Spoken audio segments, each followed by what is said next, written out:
দক্ষিণ আফ্রিকার কাছে ৭৬ রানের বিশাল ব্যবধানে হেরে গিয়ে নিজেদের সর্বনাশের পথটা ভারত তৈরি করে রেখেছিল।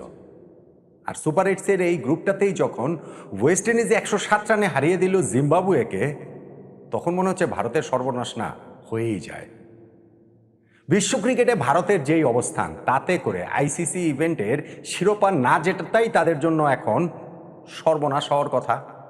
স্পেশালি যখন আপনি মাথায় রাখবেন যে ২০১৩ চ্যাম্পিয়ন্স ট্রফির পর দীর্ঘ ১১ বছর কোনো আইসিসি ইভেন্টে শিরোপা জিততে পারছিল না, অনেকগুলো নিয়ার মিস হচ্ছিল। ২০২৩ ওয়ানডে ওয়ার্ল্ড কাপের ফাইনালেও যখন নিজ দেশের মাটিতে ওই রকমভাবে অস্ট্রেলিয়া তাদের হতভম্ব করে দিয়েছিল, এরপরে গিয়ে ভারত নতুন একটা যুগের সূচনা করে অন্তত শিরোপা জয়ের জায়গাটা থেকে। ২০২৪ টি-20 বিশ্বকাপ জিতেছে, ২০২৫ চ্যাম্পিয়ন্স ট্রফি জিতেছে, ২০২৬ টি-20 বিশ্বকাপ জয়ের জন্য তারা রেড হট ফেভারিট।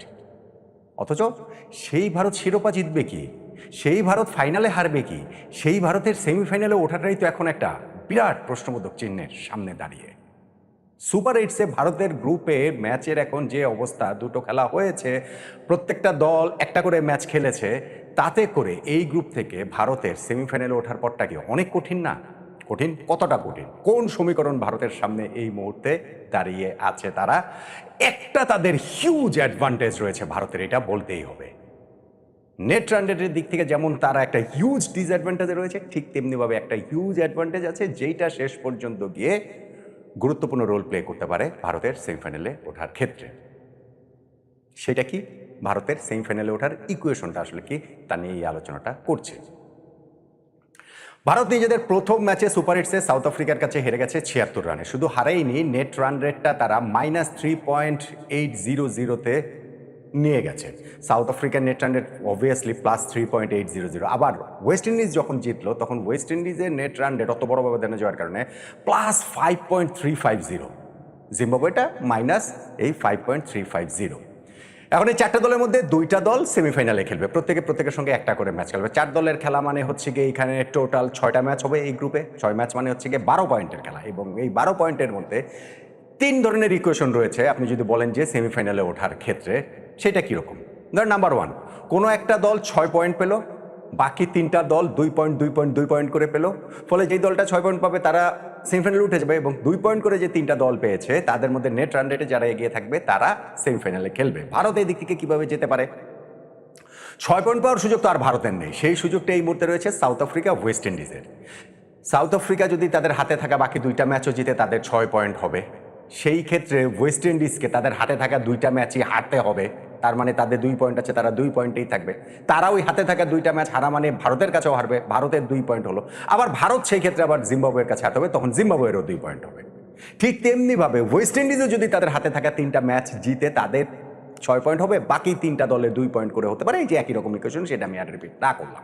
কিন্তু আমার কাছে এইটা তখন হয়তো বা নেট রান রেটে এগিয়ে থাকলে ভারত সেমিফাইনালে যেতে পারে, কিন্তু আমার কাছে এটা আসলে ভেরি আনলাইকলি লাগে এই সিনারিওটাই। কেননা ধরেন ওয়েস্ট ইন্ডিজ কিংবা সাউথ আফ্রিকার 2টা দলের কোনো একটা দল 3টা করে ম্যাচ জিততেই পারে, কিন্তু সেই ক্ষেত্রে অন্যান্য যে হিসাব নিকাশগুলো মিলিয়ে ঠিক একটা করে জয় বাকি 3টা দলই জেতা থাকবে, নেট রান রেট হিসাবে আসবে, আমার কাছে সেটা মনে হয় না। স্পেশালি জিম্বাবুয়ের কথা বলতে পারি যে তারা প্রথম পর্বে অবশ্যই অস্ট্রেলিয়াকে হারানোটা হিউজ ক্রেডিট, শ্রীলঙ্কাকে হারানোটা হিউজ ক্রেডিট, সেই গ্রুপ থেকে গ্রুপ চ্যাম্পিয়ন হওয়াটা হিউজ ক্রেডিট। কিন্তু যখন সুপার এইটসের প্রথম ম্যাচটাতে তারা ওয়েস্ট ইন্ডিজের কাছে ওইভাবে উড়ে গেছে, আমার মনে হয় না যে ঠিক ভারতের বিপক্ষে কিংবা ধরেন সাউথ আফ্রিকার বিপক্ষে তারা আসলে জিততে পারবে। অবশ্যই তারা জিততে পারবে, কিন্তু আমার কাছে সেটা মনে হয় না। ফলে কোনো একটা দলে 6 পয়েন্ট হবে, বাকি 3টা দলে 2 পয়েন্ট করে হবে, নেট রান রেটে ভারত এগিয়ে থেকে সেমিফাইনাল খেলবে। স্পেশালি আবার যখন ভারতের নেট রান রেটের অবস্থা এখন এত খারাপ, আমার কাছে এই সিনারিওটাই আনলাইকলি মনে হয়। তাহলে বাকি থাকে আর 2টা সিনারিও, সেটা কি? নাম্বার 2, 3টা দলের পয়েন্ট হতে পারে সমান 4 পয়েন্ট করে, এবং সেই ক্ষেত্রে নেট রান রেটে যেই 2টা দল এগিয়ে থাকবে সেই 2টা দল সেমিফাইনাল খেলবে। কি হয়, 3টা দলের পয়েন্ট সমান 4 করে হতে পারে। সাউথ আফ্রিকা ওয়েস্ট ইন্ডিজের তো 2 করে পয়েন্ট রয়েছেই, তাদের হাতে থাকা 2টা ম্যাচের মধ্যে তারা একটা ম্যাচ জিতলে একটা ম্যাচ হারলে তখন এই 2টা দলের এই পয়েন্ট হবে হচ্ছে গিয়ে 4 করে হবে।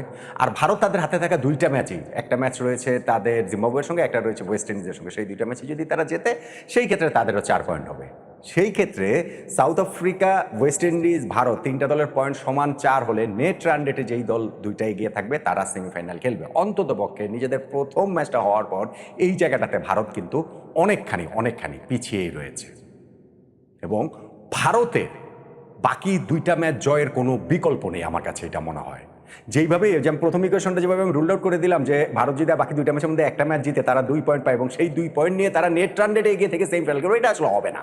ফলে হাতে থাকা দুইটা ম্যাচ ভারতকে জিততেই হবে এবং সেই জিততেই হবেটাতে একটা হেলদি রান রেট নিয়ে তাদের আসলে জিততে হবে, যেই কারণে তাদের ওই জায়গাটাতে নেট রান রেটের ইকুয়েশনটাতে সেমিফাইনাল খেলার হিসাবটা যদি আসে তখন যেন তারা এগিয়ে থাকতে পারে। দেখেন ভারতের এই যে ম্যাচটা রয়েছে বৃহস্পতিবার, এই গ্রুপের দুইটা ম্যাচই রয়েছে। ভারতের একটা অ্যাডভান্টেজ হচ্ছে যেটা কথা আমি শুরুতে বলছিলাম, ওই দিন দুপুর 3:30টার ম্যাচটাতে মুখোমুখি হবে সাউথ আফ্রিকা ওয়েস্ট ইন্ডিজ আহমেদাবাদে, এবং সেই দিন সন্ধ্যা 7:30টার ম্যাচে ভারত খেলবে জিম্বাবুয়ের বিপক্ষে চেন্নাইতে। ফলে সাউথ আফ্রিকা ওয়েস্ট ইন্ডিজ ম্যাচের রেজাল্ট দেখে কিন্তু তারা খেলতে পারবে, তাদের হয়তো করণীয়টা আরও একটু স্পষ্ট হতে পারে যে তাদের কি করতে হবে। আমি একটা জিনিস বুঝি যে ধরেন আমি রানের হিসাবটা যদি বলি, ভারত আগে ব্যাটিং করলে রানের হিসাবে জিম্বাবুয়ের বিপক্ষে তাদের 100 রান অন্তত পক্ষে জিততে হবে, যে তার মতো টার্গেট করতে হবে নেট রান রেটটা একটা মোটামুটি জায়গাতে নিয়ে আসার জন্য, যত বড় ব্যবধানে জেতা যায় জেতাটা সম্ভব। ভাই ক্রিকেটে তো আর বললেই হয়ে যায় না, কিন্তু আমি জাস্ট আর কি একটা বোঝানোর জন্য বললাম যে জিনিসটা হচ্ছে কি এইরকমই থাকছে। এখন ওই যে সাউথ আফ্রিকা আর ওয়েস্ট ইন্ডিজ যে মুখোমুখি হবে ওই দিনের প্রথম খেলাটাতে, সেখানে ভারত কাকে সাপোর্ট করবে? আমার ধারণা ভারতের ওই দিন সাউথ আফ্রিকাকে সাপোর্ট করার কথা, সাউথ আফ্রিকাকে সাপোর্ট করাটা উচিত। কেন? সেই ক্ষেত্রে সাউথ আফ্রিকা প্রথম ম্যাচে ভারতকে হারিয়েছে 2 পয়েন্ট, ওই ম্যাচে সাউথ আফ্রিকা যদি ওয়েস্ট ইন্ডিজকে হারায় সাউথ আফ্রিকার 4 পয়েন্ট হবে। সাউথ আফ্রিকা লাস্ট ম্যাচটা থাকবে জিম্বাবুয়ের এগেনস্টে, ফলে সেই ম্যাচটাও সাউথ আফ্রিকার জেতার কথা, তাহলে সাউথ আফ্রিকার 6 পয়েন্ট হয়ে যাবে। যদি সাউথ আফ্রিকার 6 পয়েন্ট হয়, ভারতের সেই ক্ষেত্রে এমন হতে পারে যে তারা 4 পয়েন্ট পেলেই তারা কোয়ালিফাই করাটা নিশ্চিত করে ফেলতে পারে, নেট রান রেটের হিসাব নিকাশটা নাও রাখতে পারে। কীরকম? ধরেন সাউথ আফ্রিকা যদি ওই ম্যাচে জিতে ওয়েস্ট ইন্ডিজের সঙ্গে তাদের 4 পয়েন্ট, ওয়েস্ট ইন্ডিজের 2 পয়েন্টে থাকলো। ভারত যদি জিম্বাবুয়েকে হারায়, ভারতের 2 পয়েন্ট হলো, জিম্বাবুয়ের 0 পয়েন্টে থাকলো। ভারত এবং ওয়েস্ট ইন্ডিজ দুইটা দলেরই সমান 2 পয়েন্ট। ফলে রোববার দিন এই গ্রুপেরই আবার যে লাস্ট দুইটা ফিক্সার, সেই দিনও বিকাল 3:30টার ম্যাচে সাউথ আফ্রিকা জিম্বাবুয়ে মুখোমুখি হবে। সন্ধ্যা 7:30টার ম্যাচে, ওইটা দিল্লিতে, আর সন্ধ্যা 7:30টার ম্যাচটা হবে কলকাতার ইডেন গার্ডেন্সে, ভারত মুখোমুখি হবে ওয়েস্ট ইন্ডিজের।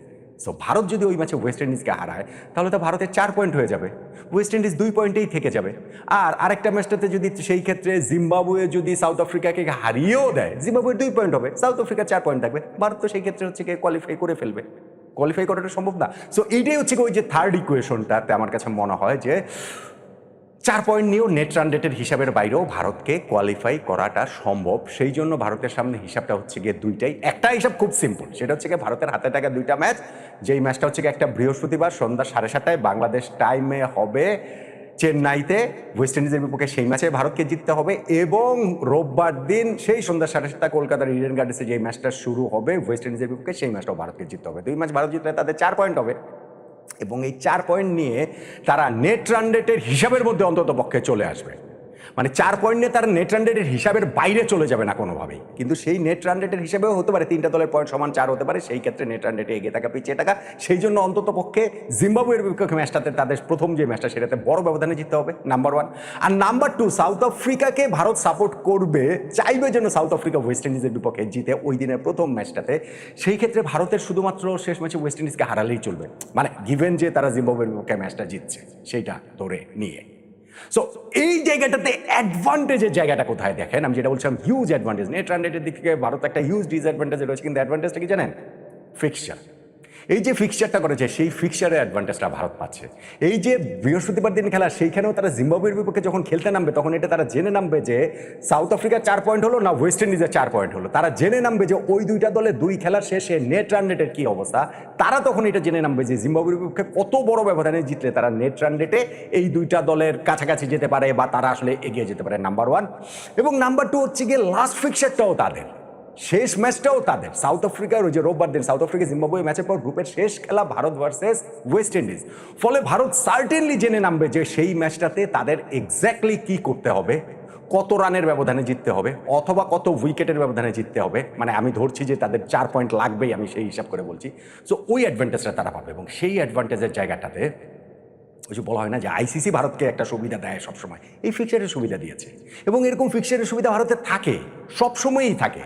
এইটাকে অস্বীকার করার কোনো উপায় নেই, কেননা ভারত যদি সেমিফাইনালের আগে আউট হয়ে যায় সেইটা আইসিসির জন্য বিরাট বড় একটা বিপর্যয়। সেইটাও যে টেলিভিশন রাইটস যাদের কাছে বিক্রি করা হয়েছে, ওই কোম্পানির সম্প্রচারকারী সংস্থা তাদের জন্য একটা বিরাট বড় বিপর্যয়ের ঘটনা। আপনি দেখেন যে ভারত 2024-এ টি-20 ওয়ার্ল্ড কাপ জিতেছে, টি-20 ফরম্যাটের কথাই যদি আমি বলি, তারপরের এইবারের যে দলটা সেটা গতবারের চেয়েও ভালো বলে মনে হচ্ছে। যদিও বিরাট কোহলি নাই, যদিও রোহিত শর্মা নেই, যদিও রবীন্দ্র জাদেজা নাই, কিন্তু সেই দলটা অল অফ এ সাডেন একটা ম্যাচ সুপার 8-এ হেরেছে। গ্রুপ পর্বেও তারা 4টা ম্যাচ জিতেছে, খুব কনভিন্সিং না কিন্তু লিঙ্গলি তারা জেতে কিন্তু জিতেছে। তো সেই দলটা সুপার 8-এ সাউথ আফ্রিকার সঙ্গে একটা ম্যাচ হারার সঙ্গে সঙ্গে এইরকমভাবে নানান ইকুয়েশনের মধ্যে তাদের পড়ে যেতে হচ্ছে, এবং সেই ইকুয়েশন পেরিয়ে তাদের সেমিফাইনালে খেলার আমি দেখি হিসাব হচ্ছে গিয়ে প্লেন অ্যান্ড সিম্পল, বাকি 2টা ম্যাচই ভারতকে জিততেই হবে। জিম্বাবুয়ে এবং ওয়েস্ট ইন্ডিজের বিপক্ষে বড় ব্যবধানে জিততে হবে, যেন নেট রান রেটের হিসাবে হলেও তারা সেমিফাইনাল যেতে পারে। আর যদি নেট রান রেটের হিসাবটা না রাখতে হয়, তাহলে ওই বৃহস্পতিবার দিন প্রথম খেলাটাতে সাউথ আফ্রিকা যেন জিতে যায় ওয়েস্ট ইন্ডিজের বিপক্ষে, তাহলেই ভারত বাকি 2টা ম্যাচ জিতলে স্ট্রেট তারা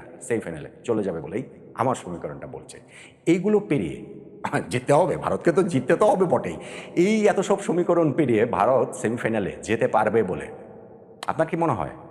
আমার কিন্তু মনে হয় এই সমীকরণ মিলিয়ে ভারত সেমিফাইনালে যেতে পারবে। আপনার কি মতামতটা জানাতে পারেন।